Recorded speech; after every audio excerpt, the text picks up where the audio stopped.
7-8 ай алды. Ушу картайганда көчөдө калам деп ойлогон эмесмин. Бир гана көз жаш менен гана чыгардым. Балам 10 өлүп алды. 2 бала менен көчөдө калдым.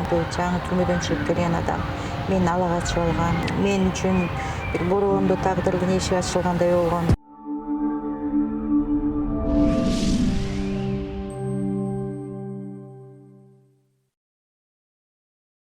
Энени баладан баланы энеден ажыратпасын деген сөз бекеринен айтылып калбаса керек. Бүгүнкү күндөгү каарманыбыз дал ушул баласынан ажырагандан кийин башына оор түйшүктү көтөрө албастан көптөгөн ооруларга кабылып, азыркы тапта дал ушул жалпы коомчулуктун жардамына муктаж болуп жаткан каарманыбыз жаныбызга келип отурат. Алыс жакта жашагандыктан ал жакка баруу мүмкүнчүлүгү болбогондуктан дал ушул эжекебизди борборго чакырганбыз. Мен өзүм азыр 58-тем. Бүгүн 58-ге чыгып атам. Бүгүн туулган күнүм. Анан 19 жашымда турмушка чыккам. Мен үчүн бир бороондо тагдырдын эшиги ачылгандай болгон. Бороондо турмушта жашадым. Жашоо абдан кыйын болду. Жаңы түрмөдөн чыгып келген адам мени ала качып алган. Азаптуу жашоодо жашадым.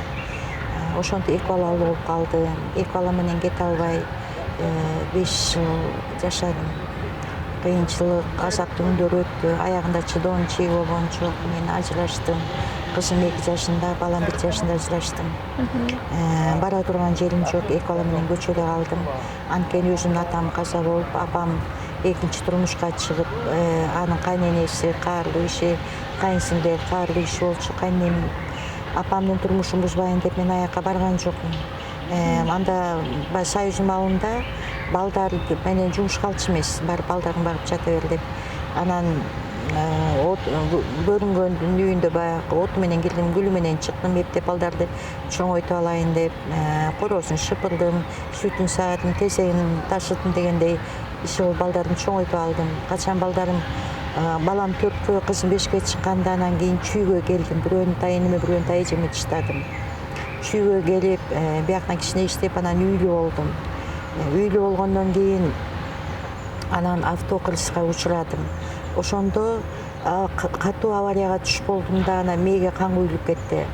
Субарак кровоизлияние, ушиб мозг, тяжелый закрытый черепно мозговая травма деген диагноз коюлган. Анан мен бутум баспай калды. Төшөккө жатып калдым. Мени караганга киши керек болду.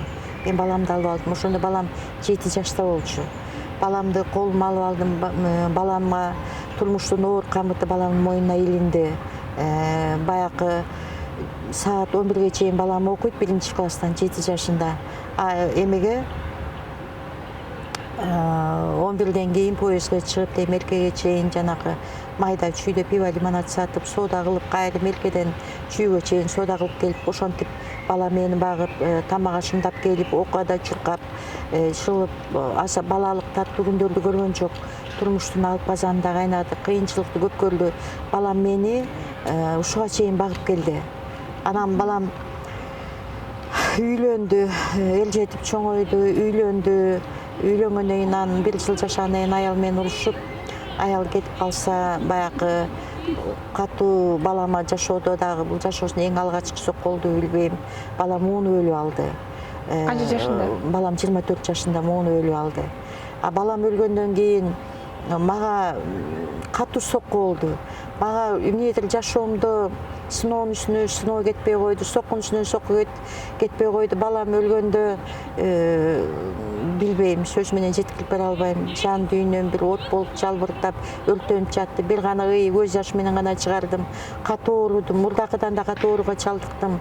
1 жыл эшигимдин астына скорый кеткен жок. Аябай катуу оорудум. Арзан баада үйүмдү саттым. Анткени ал үйдө баламдын элеси, жыты, анын деми, анын көз карашы мен жан дүйнөмө тынчтык берген жок. Балам чыгып кеткенде мен да ал үйдөн чыгып кеттим. Ал үй сатылып, баягы депрессия маалында үйүмдүн тыйыны жалаң дарман арткан жок. Мен 1 жыл больницадан чыккан жокмун. Ошентип үйсүз калдым. Азыр жашым 60-ка чамалап калса да мен ушу картайганда көчөдө калам деп ойлогон эмесмин. Бул сыноо мен үчүн да катуу сыноо келди. Азыр пенсиям чындыгында же батиракысына жетпейт, же дарыма жетпейт. Мен азыр аябай катуу ооруп жүрөм. Ана томографияга уже 5 жолу тартылдым. Башымда киста, ошо 30 мм киста. Азыр көзүм тунарып, бүгүн окулистке көрүнсөм айтат, көзүм жакшы көрбөй атат да тунарып. Ошо меде кистаны алдырып сал дейт, ал көзүн нервин басып койду. Ошон үчүн сен көзүң көрбөй сокур болуп каласың дейт. А врачтар айтат, мээнин астында кистаны мен ажыратканга болбойт, аны алганга болбойт дейт. Аны мен азыр аябай катуу ооруп атам. Кызым болсо нарынга турмушка чыгып, анда күйөөсү өлүп калды, алда 2 баласы менен калды. Мисалы үчүн саткан үйүңүздүн акчасы эми ал көп эле акча болсо керек. 12 жыл мурун балам өлгөндө $3000 болчу. Ошонун баары дарыга кеттиби? Ошол баламды көмдүм, дарыга кеттим. Мен катуу 1 жыл неврологияда жаттым, 1 жыл табытта жаттым. Азыр ошо 20 жылдан бери неврологияда дарыландым. Аягында ушу айыкпай калып, ушу 12 жылдан бери табыпка барып дарыланам. Совхоз Алатоодо Канатбек ажы деген. Анан азыр аякада ушу былтыр жаткан 16 000 сом карызым, азыр аябай башым кармап атат. Врачтардан айыкпайм, ошондон кичине бир 30-40% жеңил болуп калчумун. Барайын десем акчам жок. Карызымдан уялып бара албай атам аяка. Азыркы топто каякта жашап атасыз? Ким менен жашап атасыз? Азыр мен Батирде жалгыз жашайм. Жалгыз. Ошо 4 булуң муздак дубалдын ичинде ошо жалгыздык, жан дүйнөмдү аңыраган, ээлеген боштук, кайгы, сана, айтор. Мына өзүм азыр намазга жыгылып баштадым. Араб тилин үйрөнүп атам. Танвинге келип калдым, буюрса Куранга түшөйүн деп калдым. Билбейм, бир гана Кудайдын ырайымынан үмүт үзбөй жашап жатам азыр ушул тапта. Мисалы үчүн азыркы тапта пенсия менен гана отурасыз. Тамак ашыңыз, батиреге акча кандай болуп калат? Ошо жетпейт ата пенсиям. Жетпейт. Ошо 5000 сом же батирге, же дарыга, тамак ашка. Ушул үй жагынан аябай эме болуп атам. Кыйналып кеттим. Иштейин десем жумушка жарабайм. Ошо сыртыман соо көрүнөм, сыртыман элдер ошонтип ойлойт, бирок жумушка жарабайм. Мен өзүмдү сынап, ашканага ушу чак жүрүп көрөйүнчү деп сынап көрсөм, жок, көзүм караңгылап, ушу 1 саат караң жарайт экен, жарабайт экен. Ошондой болуп калдым азыр. Мисалы үчүн тууган туушкан деген жокпу багы? Эми азыр болгон бир эле эжем бар. Ар ким азыр өзү менен өзүнөн артпайт экен. Ошондой экен азыр. Ошондой экен. Мисалы үчүн кызыңызды чакырып, чогуу жашап, ушундай нерсе кылсаңыздар болбойбу? Азыр эми баягы кайненеси кыз төрөгөн деле балдарын, ошо төрөгөн деле жалаякта кезинде кайненеси багып алганда, азыр эми жашоосу аяк ыңгайланышып турат да, кызымдыкычы аяк ыңгайланышып атат. Анан кийин кандай болот билбейм да. Азыркы айтып калдыңыз, ооруп атам, барар жерим жок деп, үйүңүздү сатып жибергенсиз.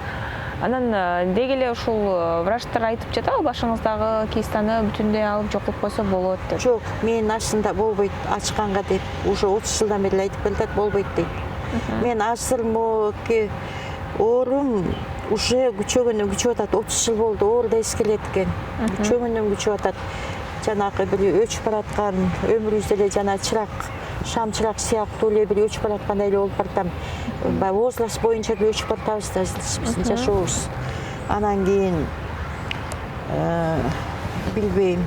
Күйөөңүз эмне кызыл камчы эле же эмне үчүн ажырашып кеттиңиздер? Кызыл камчы болчу. Ошон үчүн ажырашканбыз. Ала качып кетсе эле отуруп калдыңыз беле? Ала эле болду, иә. Ала качып кетсе эле отуруп калдыңыз беле? Коркконум менен отуруп калган. Таанышыңыз беле? Таанып эле. Мисалы үчүн кийин деле балдарыңыз чоңойгондон кийин келип мындай жарашалды деген нерселер болгон жокпу?